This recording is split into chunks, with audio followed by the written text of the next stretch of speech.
Guys, good afternoon wherever you're watching. My name is Funke. If you're coming across this beautiful face for the first time, welcome to my YouTube channel. And for my returning subscribers, thank you so much for coming back again and again to support your girl. Okay, I appreciate you so much.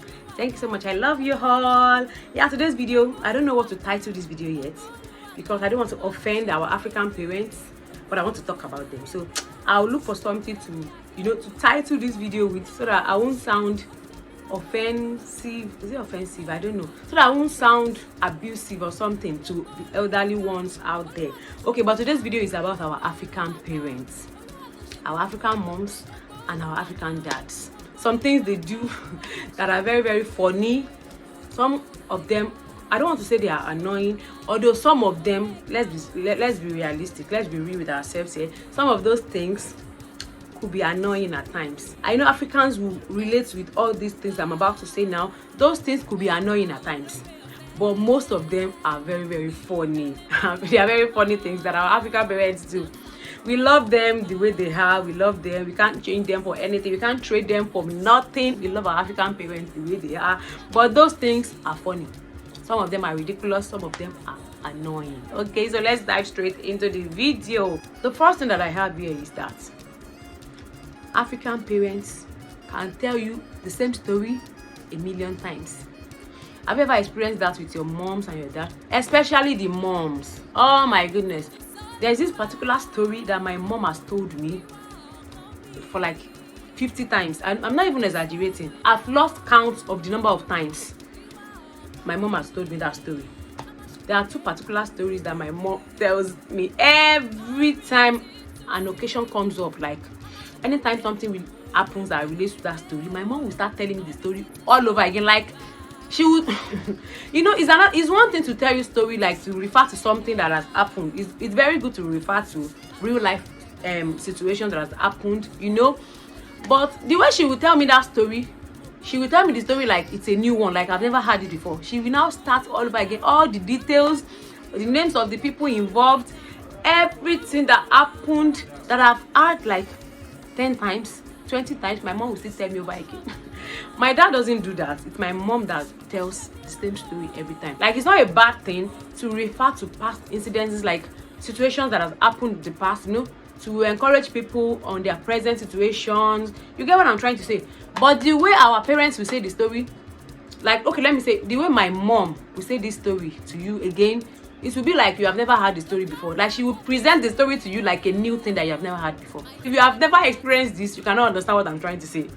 Like, this story, this particular story, one of those stories, there are many stories that she has repeated for me several times, but this particular one that I can remember now, like, she will give me the same details she gave me that time. Guys, it's not like a serious case. So they're just like funny things that has happened to her before in the past, or some things that she has experienced. It's not even like something terrible, but my mom will repeat that story, and she will give you every details that she has given you before. She will now say it all over again. Like, the story is fresh, and in my own mind I will be like, Mom, you have told me this story before. I'm already tired of hearing this story. Mom, don't tell me this story again. But I cannot say it out so that I won't be a rude child, and the home training in me will not allow me to say it. There was a day I was in my parents' house, and my dad, my mom and myself, we were sitting in the living room. That was how my mom started telling us a story again, not knowing that my dad also know the story. Like, my mom had already told my dad this story like 10 times before. So my mom now started the story again in the living room, and dad was like, you have told us this story before. Mom was annoyed, like she was not feeling it, like dad was trying to shun her or something, but that was not the case. Like, the man was tired of hearing the story already. We were just I was just laughing inside of him, like, Mom, so you have told that this story also before, and you are still telling us again like it's a new story, guys. So that's one of the things. That one is very funny, could be annoying, but I find this funny than annoying. Before she brings up that old same story, I will be laughing out loud inside of me. Do you understand? I'm laughing out loud inside of me. I can't it's very funny because I can remember some of those stories now, and it's funny. It's so funny, guys. So that's that about that. They can tell the same story all over and over again. Let me know if your moms or your dads does that also in the comment section. So another thing I have here is they like to put their phone on speaker when they are receiving calls or when they are calling someone. Guys, it has gotten to this level in my life that whenever I want to call my mom or my dad to tell them something confidential, I will ask them, where are you? Are you in your room? Are you alone? Is your phone on speaker? Because there are times that you want to tell your parents something confidential, like a secret. You wouldn't want someone else to hear those things you want to tell them, but their phone is always on speaker when they are receiving calls. So how do you manage that? So I have to tell them, please, listen, I want to tell you, are you alone there? Is your phone on speaker? I just say, okay. Let me remove it. My dad now say, I'm no more on speaker now. Can you imagine? The phone was already on speaker before. Can you now imagine me talking blah blah blah blah? Maybe the person I want to talk about, maybe I want to gossip, you know. As Africans, we also like to gossip a lot. So maybe I wanted to gossip someone to my dad, and the person is sitting there and the phone is on speaker. Can you see that I'm in trouble? So you have to ask your parents. You want to tell them something secret. That hope your phone is not on speaker. I find that one very annoying. Like, African parents, stop doing that. It's not funny. Stop putting your phone on speaker. Phone conversation should be private, okay? Okay. So another thing that I have here is that if you complain to your African parents that you are sick or you're having headaches, they connect everything to your phone. My mom, if I should tell my mom that, Mom, I'm having headache, my mom will say, it's because you are pressing your phone too much. Guys, what is pressing your phone has to do with headache. If I tell my mom, oh, I'm having stomach pain, or I couldn't sleep well in the night, my mom will say, maybe it's because of the phone you are pressing too much.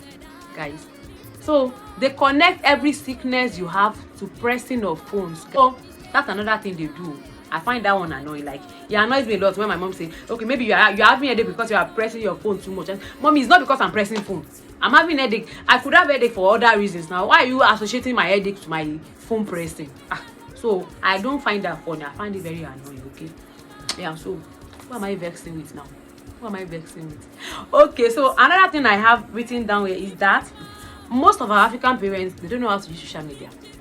They don't know how to use phone. And I will give you some examples, and I know I'm not alone in this. Let me know in the comment section. I know I am not alone in this. It's not only my parent that does this thing. They don't know how to use social media. There are so many things that they do that shows that they don't know how to use social media. One of those things is that they believe every story they see on the internet. Once my mom sees something on Facebook, she'll bring the phone, come and see this thing. They say something happens to someone somewhere. I say, Mommy, this story is not real. This could be a Photoshop. This could be like something that they have edited, to suit one purpose or the other. People do crazy things to drive traffic to their channel, to their pages these days. They are clickbait, like titles that will be clickbait, like, oh, it's happening somewhere, breaking news. My mom would have believed that thing is happening for you. There was this time when TB Joshua died. They now brought out one video on the internet that they have buried TB Joshua in a coffin that looks like a Mercedes car. Like, they designed the coffin to look like a car. It was white. My mom now brought in, come and see, they are doing TB Joshua's burial ceremony. I said, Mommy, they will do TB Joshua's burial ceremony and we will not see it on national TV. I said, that's not possible. Look at the church. That church, they didn't even floor it. Like, it was sand on the floor of that church. And like, they were sitting on planks, like wooden chairs in that church. I said, and you believe that they will bury TB Joshua in this manner? I said, Mommy, no. My mom did not believe. She did not believe until the actual burial ceremony of TB Joshua was done. And I told her, it's not everything you believe. It's not everything on social media you believe. All those things that people bring up. Oh, it's happening somewhere now. They are fighting in one place now. It's raining brimstone and thunder in one place now. African parents usually believe it a lot. It's not fun. It's annoying. Yeah. There's this other thing they do. They like to send broadcast message to people, like on WhatsApp. Once they receive a message like this, they start sharing it. You have to even verify this news if it's real or not. You will start sharing it to other people. African parents, they do this thing a lot, and it's not nice. Okay, don't do that again. Don't do that again. Okay. Another thing our African parents do is that they don't dispose things that they are not using again, guys. And for one reason, well, I'm also an African parent already because I'm African and I have kids. And this point that I want to say now is already manifesting in my life also as as a young African mom that I am. We don't dispose things like containers. As I'm sitting here where I'm filming, I can see containers of things that are empty. but I have refused to throw them out. All because, oh, this container will be useful for something. I can keep egusi in this one. I can keep dry pepper in that one. I can keep rice in that one. We don't dispose things. We don't dispose containers. Once the container has cover, forget it. When we finish using the product that was originally stored in that thing, we are not going to throw that thing away. We are going to keep it. So in my mom's house, we have so many of these things. Custard container, cookies container, everything that has cover, we don't dispose it to as Africans. I've also started doing it because, you know, I'm an African mom also, okay? So, and also plastic bags. Plastic bags is one useful asset in African homes that our African parents like to keep. Like, so we like to keep containers of things after using it as Africans. This is not only African parents that are guilty of this anyways. Most Africans are guilty of this. We don't throw out containers and plastic bags, okay? So another thing I have written down here is that our African parents like to introduce us too much. Anywhere they have the slightest opportunity like this, they will introduce their kids. This thing still happened to me yesterday. I was at my parents' house. Guys, at this point, you know I spend a lot of time at my parents' house. So I was at my parents' house yesterday. Yeah. And someone came to visit my dad. I was at the dining. I was pressing my phone at the dining. And my dad was at the living room. This person just came. He saw my kids. He was just playing with my kids. Oh, how are you? What's your name? He was playing with my children. That was how my daddy started the introduction. Actually, those are my grandchildren. And that's their mom. And their mom is my baby. She's my last child. She's my last born. That's my baby.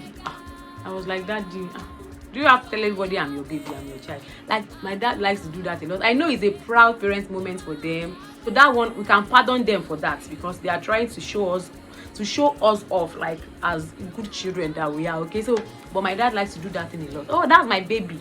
That's my baby girl. She's my last born. She's my this, she's my that. So they like to do that a lot. But we pardon you for that. We pardon you for that, okay? We know you are doing that for a good reason, okay? So guys, the last thing I have here on my list is that it's my mom that does this thing also. My mom likes to do this a lot. Like when I'm drinking Coke or soda or any sweet drink, my mom will start telling me, you will get fat. You will be this, you will be that. Guys, they like to monitor the things we are eating. Like my mom does that a lot. Yeah, so guys, this is the end of the video. I just wanted this video to be a fun one, and I would like to see in the comment section the things you have experienced from your parents also that are funny, could be annoying, could be ridiculous sometimes. So don't forget to do the good stuff as usual. Subscribe if you have not done so already. Give this video a huge thumbs up, and then let me see your comments in the comment section, okay? I'm gonna catch you in my next video. Bye bye.